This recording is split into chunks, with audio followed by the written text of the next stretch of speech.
আসসালামু আলাইকুম ওরহমতুল্লাহ।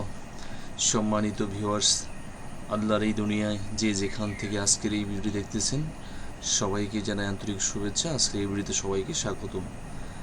শিক্ষা প্রতিষ্ঠানে সিসিটিভি ক্যামেরা স্থাপন নিয়ে নতুন নির্দেশনা। শুনুন, আমরা এখান থেকে বিস্তারিত জেনে নিই। এতে জানা যায়, মাধ্যমিক ও উচ্চশিক্ষা অধিদপ্তরের আওতাধীন সব শিক্ষা প্রতিষ্ঠানে শিক্ষার গুণগত মান উন্নয়ন, সুষ্ঠুভাবে ক্লাস পরিচালনা ও উপস্থিতি নিশ্চিতকরণ এবং সার্বিক নিরাপত্তা জোরদার করার লক্ষ্যে জরুরি ভিত্তিতে সেন্ট্রাল অনলাইন মনিটরিং সিস্টেম চালু করার সিদ্ধান্ত নেওয়া হয়েছে। শিক্ষা প্রতিষ্ঠানে সুষ্ঠু ক্লাস মনিটরিং নিশ্চিত করতে আইপি ভিত্তিক সিসিটিভি ক্যামেরা স্থাপন ও সেন্ট্রাল অনলাইন মনিটরিং চালু করার সিদ্ধান্ত নেওয়া হয়েছে। এই কাজ সম্পন্ন করে আগামী 13 জুলাইয়ের মধ্যে নির্ধারিত গুগল ফর্ম পূরণের মাধ্যমে অধিদপ্তরকে জানাতে হবে।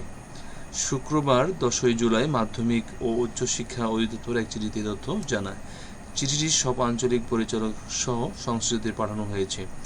এতে জানা যায়, মাধ্যমিক ও উচ্চ শিক্ষা অধিদপ্তরের আওতাধীন সব শিক্ষা প্রতিষ্ঠানে শিক্ষার গুণগত মান উন্নয়ন, সুষ্ঠুভাবে ক্লাস পরিচালনা ও উপস্থিতি নিশ্চিতকরণ এবং সার্বিক নিরাপত্তা জোরদার করার লক্ষ্যে জরুরি ভিত্তিতে সেন্ট্রাল অনলাইন মনিটরিং সিস্টেম চালু করার সিদ্ধান্ত নেওয়া হয়েছে।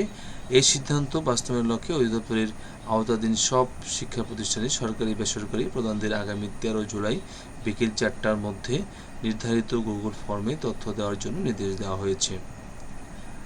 এখানে গুগল ফর্মের লিঙ্কও দেওয়া আছে। ভিডিও ডিসক্রিপশন বক্সে আমি লিঙ্কটা দিয়ে দিব, সেখান থেকে আপনারা ঢুকতে পারবেন। আরও বলা হয়েছে, নির্ধারিত সময়ের মধ্যে তথ্য দিতে ব্যর্থ প্রতিষ্ঠানের বিরুদ্ধে বিধি মোতাবেক প্রয়োজনীয় ব্যবস্থা নেওয়া হবে। শিক্ষাসহ সব খবর আচ্ছা, আমাদের এ পর্যন্ত আমাদের আজকের ইনফরমেশন। তো ভালো থাকবেন সবাই। আল্লাহ হাফিজ। আসসালামু আলাইকুম ওয়া রাহমাতুল্লাহি ওয়া বারাকাতুহু।